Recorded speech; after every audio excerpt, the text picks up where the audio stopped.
Good morning students. हमने इससे पहले वाली वीडियो में आपसे डिस्कस किया था regular irregular polygons. Irregular polygons क्या होते हैं, इरेगुलर पॉलीगन्स क्या होते हैं। आज हम स्टार्ट करने जा रहे हैं इससे आगे। तो हमारा नवा पॉइंट आता है एंगल सम प्रॉपर्टी के बारे में है। तो वो यही है हमारी एंगल सम प्रॉपर्टी। नवा पॉइंट होता है हमारा angle sum property. Angle sum property in any, किसी पॉलीगन में एंगल सम प्रॉपर्टी क्या होगी, इन any polygon. In any polygon, किसी भी पॉलीगन में एंगल सम प्रॉपर्टी को हम कैसे डिनोट करेंगे, कैसे बताएंगे, ये मैं आपको बता दूंगा। देखिए हमारे पास इस तरह का कोई पॉलीगन ले लिया, हमने नाम डाल दिया इसका ABC। तो एंगल सम प्रॉपर्टी में दो केस आते हैं, interior angles and exterior angles. अभी हम बात करने जा रहे हैं interior angles. Sum of all interior angles, interior angles कि किसी भी पॉलीगन में, पॉलीगन चाहे वो आपकी क्वाड्रिलेटरल है, पेंटागन, हेक्सागन, हेप्टागन, ऑक्टागन, एनगोन तक कितनी भी हैं, हमें ये कैसे पता चले कि उसके इंटीरियर एंगल का सम जो है वो कितने डिग्री है। भाई ट्रायंगल का, क्वाड्रिलेटरल का तो हमें पता रहता है आमतौर पर, लेकिन अगर साइड ज्यादा हो पॉलीगन के अंदर, then how can you calculate, कैसे कैलकुलेट करोगे। तो उसके लिए एक फार्मूला मैं यहाँ लिखने जा रहा हूं, sum of all interior angles in any polygon, in any polygon, in any polygon. तो उसका फार्मूला क्या है, तो देखिए n-2 in bracket multiply by 180। हाँ जी, मैंने आपको बता दिया n-2 इन ब्रैकेट इनटू 180। अब n क्या है, number of sides, where n tends to number of sides n। Example के तौर पर, उदाहरण के तौर पर हम ट्रायंगल ले लेते हैं। If n is equal to 3 है, इसमें 3 साइड्स हैं। 3 क्या है, साइड्स। तो आपने लिख दिया ब्रैकेट में साइड्स। अगर ये 3 साइड्स हैं तो एंगल सम कितना आ जाएगा, तो आ जाएगा 3 - 2। n की जो वैल्यू हमने यहाँ पर ली है वो आप यहाँ पुट करो, समझ गए। तो n-2 इंटू 180 डिग्री आपने पुट कर दिया, कितना गया 180 से मल्टीप्लाई गया 180 डिग्री। देखो इसका मतलब है 3 साइड्स की जो फिगर है, पॉलीगन है, उसका नाम होता है ट्रायंगल। और ट्रायंगल के तीनों एंगलों का सम 180 डिग्री ही होता है। ये हमने प्रूव कर दिया इस एग्जाम्पल के थ्रू। ये प्रूव हो चुका है कि इसका जो सम है वो 180 डिग्री। ये फार्मूला आप ध्यान रखिए, एंगल सम प्रॉपर्टी के अंदर के sum of all interior angles of any polygon का ये फार्मूला लगाएंगे तो आ जाएगा। अच्छा, ये हो गया पॉइंट नंबर आपका फर्स्ट हो गया इसमें। फर्स्ट पॉइंट में अब इसको मैं इरेज कर देता हूँ। अब आगे करते हैं इसका पॉइंट नंबर 2। पॉइंट नंबर 2, हाँ जी, पॉइंट नंबर 2 में आ जाता है, ये तो था आपका केस इंटीरियर में, और इन केस ऑफ एक्सटीरियर आ जाए तो अब 10 पॉइंट लेना चाहो तो 10 पॉइंट में आ जाएगा। 10 का फर्स्ट पार्ट में हम ले लेते हैं इसका, यहाँ पर 9 कैंसिल होगा, 9 क्लियर हो चुका है। 10 पॉइंट ले लें, एक्सटीरियर एंगल सम प्रॉपर्टी, इसका नाम है exterior angle sum property. Exterior angle sum property क्या चीज है भाई, of any polygon, of any polygon, polygon. हाँ जी, किसी भी पॉलीगन के अंदर एक्सटीरियर एंगल सम प्रॉपर्टी क्या है वो डिस्कस करने जा रहे हैं। देखिए इसके अंदर हमने ये बता दिया आपको, ये ले लिया ये चीज। पॉलीगन कोई भी हो सकता है, एक्सटीरियर एंगल से प्रॉपर्टी ये आपको बता दें। मान लो ये अपना एक्स है, ये वाई है, ये जेड है, ऐसा कोई भी एंगल हो सकता है स्टेट में। सम ऑफ, अब इसका जो प्रूफ है ना वो तो 9th क्लास में है, आगे क्लासों में है, 8 में कोई प्रूफ नहीं है इसका, सिर्फ आपने उसको समझना है। हमें exterior angle sum property of any polygon का मतलब क्या है, सम ऑफ ऑल एक्सटीरियर, देखो नाम से ही लग रहा है एक्सटीरियर मतलब बाहर वाले एंगल, जितने भी एंगल हैं इसको स्ट्रेट में ला दें, इस तरह से ला दें इसको, ये जेड इस तरह से,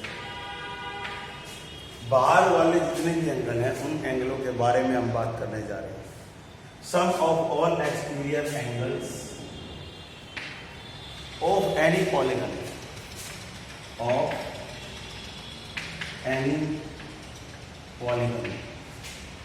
is 360, उनका सम होता है 360। कॉन्सेप्ट है ये, कंटेंट है, हो चुका हमारा। दैट इज ले लेंगे एंगल एक्स इन दिस, अगर हम फिगर में बात करें तो 3 इसमें एक्सटीरियर एंगल आए, angle x plus angle y plus angle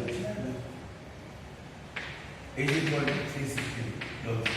हमने ये पॉइंट आपका कर दिया, इस तरीके से आपका ये हो चुका है, ध्यान दें। तो ये आप मान लें इसका फर्स्ट हो गया, टेन का सेकंड में बताने जा रहा हूँ अभी आपको, उसमें थोड़ी सी पॉइंट करेंगे इसको, ओके। अब ये 10 का पॉइंट नंबर सेकंड देखिए, 10 का पॉइंट नंबर 7। इसके बाद हमारी एक्सरसाइज स्टार्ट हो जाएगी, फिर हम एक्सरसाइज कर सकते हैं अपनी। हाँ जी, 10 का point number 7, each interior angle निकालने का फॉर्मूला क्या है। हमने 9वें पॉइंट में सीखा था कि सम ऑफ ऑल इंटीरियर एंगल्स निकालने का फॉर्मूला। अब हम इसमें देख रहे हैं कि each interior angle of a regular polygon, आपको बता दूं मैं, each interior angle of a regular polygon, condition है रेगुलर पॉलीगन की, formula for each interior, formula for each interior angle of a regular polygon, of a regular, काम को check करते हुए, of a regular polygon, of regular. तो क्या आ जाएगा उसका फॉर्मूला, उसका होता है n-2 × 180 डिग्री। ये तो आप सभी जानते हैं, भली बात की परिचित है इससे, तो अपॉन में n होता है, और where n is number of sides, where n tends to number of sides, number of sides. ध्यान दें, आपको बता दूं मैं, ये फॉर्मूला आप अप्लाई तब करेंगे जब रेगुलर पॉलीगन हो। रेगुलर पॉलीगन नहीं है तो उस केस में फिर हम अप्लाई नहीं कर सकते इसको। क्लियर है भाई? तो अब आपका ये पॉइंट भी हो गया। Now dear students, I hope that you have got very well. We are going to start exercise 3.1। अब 3.1 स्टार्ट करने जा रहे हैं, इसको देखिए अच्छे से। 3.1 कीवर्ड अब आप नक्की करेंगे, कीवर्ड का कोई चक्कर नहीं है, ठीक है जी। तो आप क्या करेंगे, अब इसमें अब कीवर्ड पूरे हो चुके हैं हमारे, कंप्लीट हो चुके हैं। एक्सरसाइज में देखिए क्वेश्चन नंबर आता है फर्स्ट, और लेंगे हम सॉल्यूशन नंबर फर्स्ट। हाँ जी, सॉल्यूशन नंबर फर्स्ट में आइए।